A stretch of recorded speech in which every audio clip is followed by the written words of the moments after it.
Goeiemôre, genade vir jou en vrede van jou, vir God die Vader, die Seun en die Heilige Gees. Amen. Die eerste keer wat Jesus sy disippels ontmoet het, daar in die bokamer het hy hulle gegroet, nadat hy nou die sondagmôre uit die dood het opgestaan het, en dan wanneer hy hulle klaar gegroet het, dan blaas hy oor hulle en hy sê, ontvang die Heilige Gees. Ja, julle leef nou onder leiding van die Heilige Gees, is wat hy vir hulle wil sê. Julle word aangespoor, gelei, aangemoedig, vermaan, versorg deur my Gees, wat van nou af in julle sal wees, en wat julle krag sal gee om my getuies te wees, getuies van die evangelie, van die goeie nuus. Sien, elke mens het nou die geleentheid om 'n tweede kans te kry, om oor te begin, om nuut te lewe. Wow! Lied 436 verwoord dit so pragtig. Ek het vir Liesel gevra om dit vir ons te speel, kom ons sing dit saam.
Kom ons bid saam.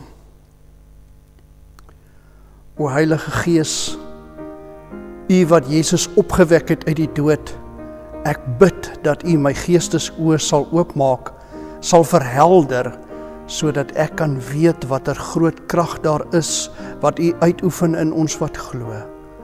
Ja, Gees van God wat in my woon, breek die brood.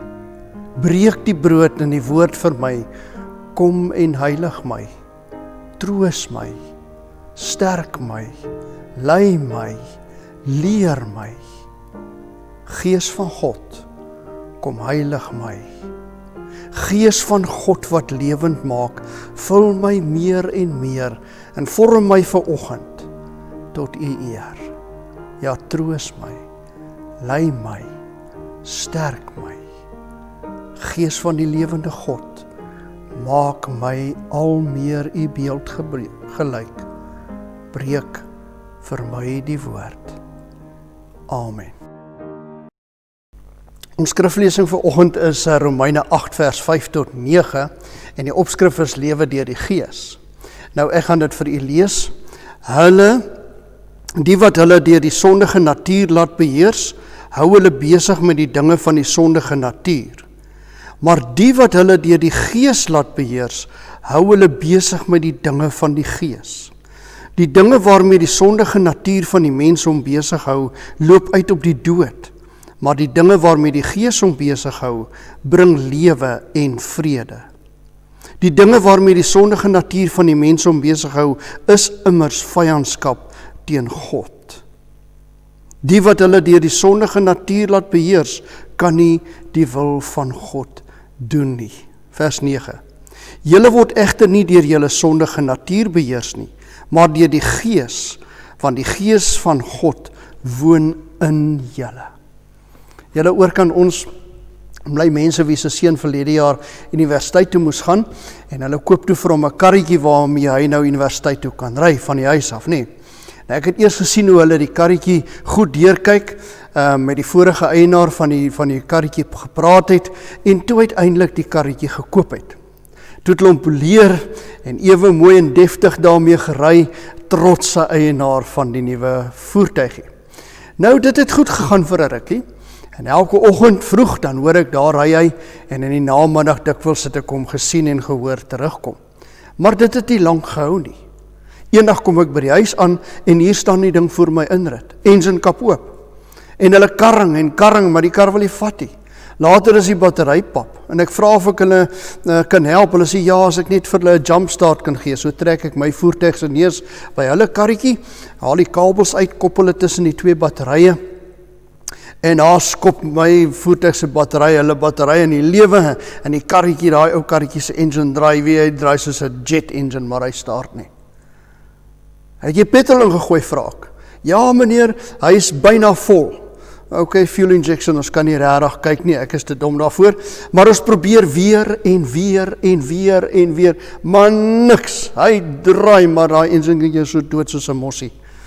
En dan kyk ons gou met die spaakplak, ons haal een in, is die 4 reg, ja, daar's 4, daar's petrol, daar's 'n spaak, die ding behoort te start, maar hy's dood.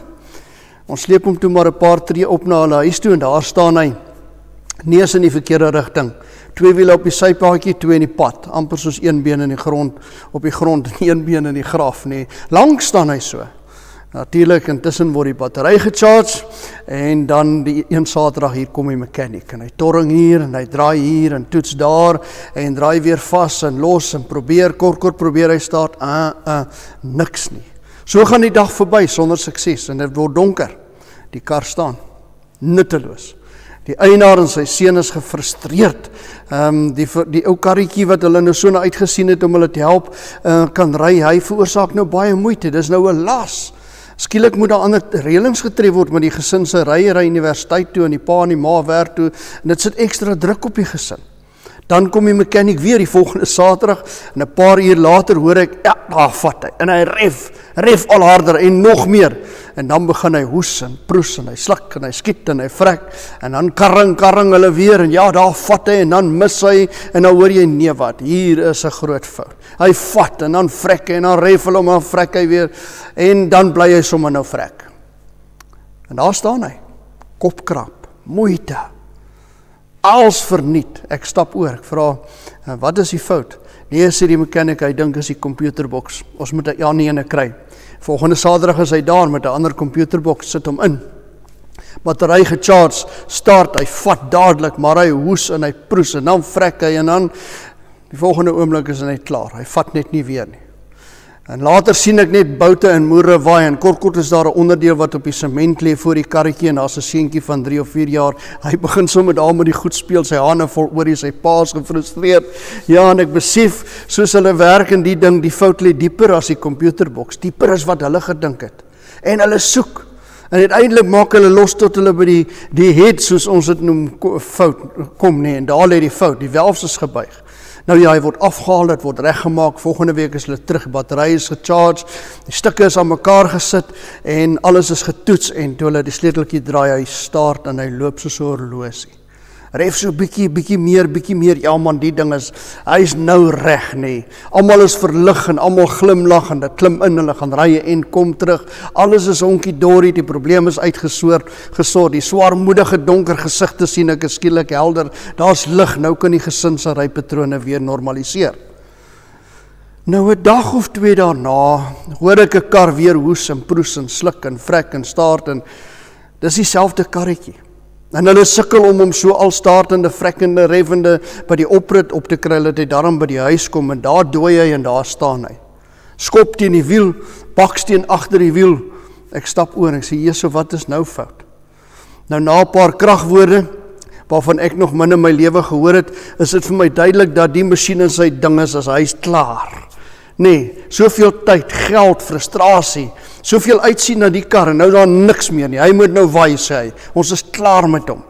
Ek gaan hom net aan die lewe kry in die staartkin, en dan gaan nog hom verkoop, en ek gaan vir die nuwe eienaar sê, wat is die probleem, dan kan hy nou maar kyk, of hy verder met die ding kan sukkel, en hom kan reg kry. Ek is klaar.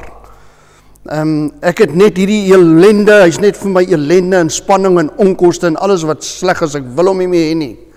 Ons het gehoop, ons sou hom reg kry, sê hy, maar ons kon nie. Die volgende ou het miskien meer moed, miskien meer hoop, miskien meer kennis. Nou ja, terwyl hy dit sê, twyfel ek sterk. Ek dink die karretjie het 'n ander masjien nodig. En die karretjie is 'n dat. Net moeite, frustrasies en koste vir almal tot dusver. 2 huise daarvandaan staan daar 'n baie bekende maakvoertuig, kragtig, V8 nie, 5.7 liter man, as jy die sleutel draai, dan vat hy en hy loop. Jy kan sommer hoor en hy vat weg. Ek meen, jy sukkel nie met hom nie. Wat 'n plesier, spoggerig, doelmatig, lewendig. As hy ry net, dan draai die kop in my eie een ook. Kry sommer hoendervleis as ek daai V8 hoor loop.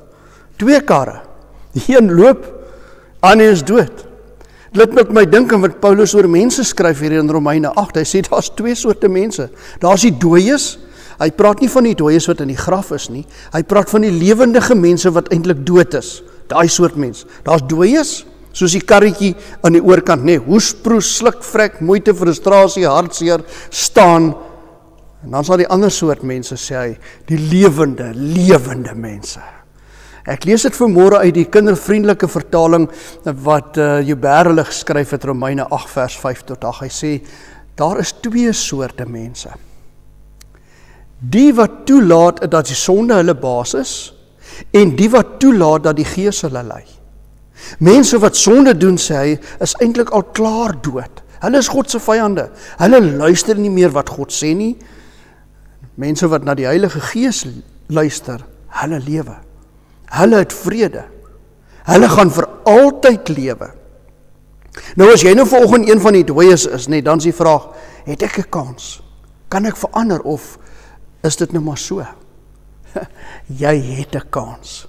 Esegiel 36 vers 25 en verder beskryf presies wat met jou moet gebeur. Hy sê die ou hart, die hart van klip, die dooie een moet uitgehaal word en jy moet 'n nuwe hart kry.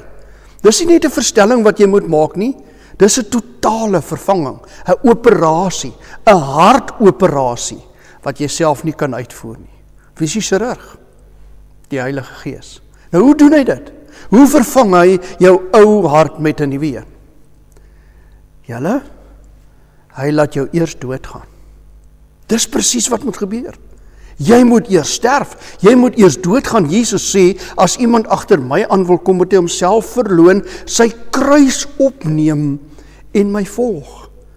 En kruis opneem is nie net om 'n las op jou skouers te neem nie, dis nie om 'n bietjie ekstra gewig te dra nie. Kruis opneem is veel moeiliker en ingewikkelder as dit. Kruis opneem is om te gaan sterf. Dis al hoekom jy kruis dra. So dis die eerste ding wat moet gebeur, jy moet sterf.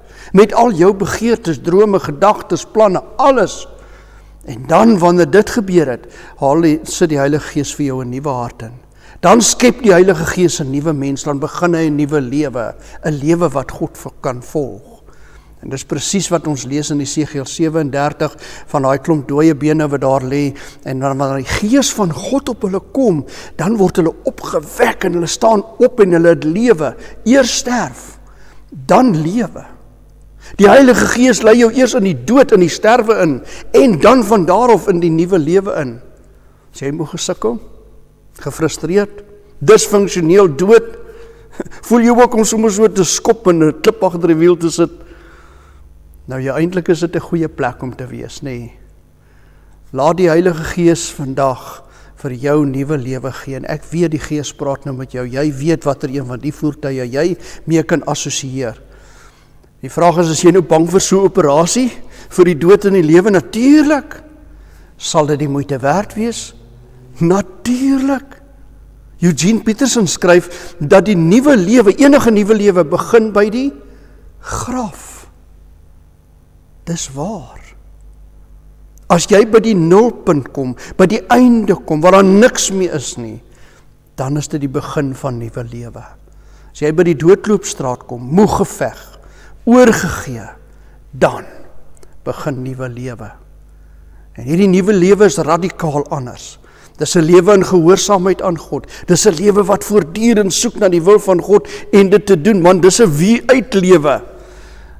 Ja, die sondeverwoeste mens. Die Heilige Gees maak jou heel. Miskien is vandag jou dag om die knie te buig voor die Gees van Jesus Christus en jou lewe aan hom oor te gee. Ja, ek weet, vandag is miskien die tyd om oor te skakel van die ou frustrasiekarretjie aan die kant na die V8 aan die regterkant. En dan leef jy onder gesag van God se Gees. Paulus skryf in vers 9 tot 11 die volgende, hy sê, sonde is nie die sterkste in julle lewe nie, want die Gees bly in julle. As die Heilige Gees nie in iemand is nie, behoort hy of sy nie aan Christus nie. Christus is die hele tyd by julle. Daarom sorg die Heilige Gees dat julle vir altyd lewe. Ook al gaan julle liggaam eendag dood, maak dit nie saak nie. God sal sorg dat julle vir altyd by hom bly. Hy sal julle lewendig maak. Net soos God vir Jesus lewendig gemaak het, sal hy julle ook lewendig maak. Sy Gees sal daarvoor sorg. Amen. Kom ons bid saam. Here, hier is my lewe, stikkend, gehavend, siek, vol elende, moeg, dood. Wees my genadig. Ek gee my vandag oor. Vergewe al my sondes. Wis al my oortredings uit. Reinig my. Was my dat ek witter as sneeu kan wees. Gee my 'n nuwe hart. Gee my u Gees en vernuwe my gees. Maak my standvastig. Ja, skep vir my 'n rein hart, o God, en laat my weer blydskap en vreugde belewe. Amen. Ons sluit af met 'n ou halleluja lied wat aan baie van u bekend is, die melodie ten minste, strome van seën van bowe. Kyk gerus na die liewe woorde. Ek het vir Liesel gevra om dit vir ons te speel, u kan dit gerus saam sing.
Ontvang die seën van die Here en gaan in vrede.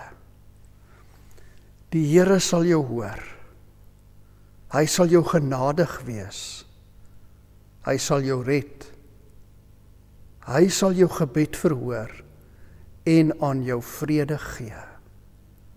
Amen.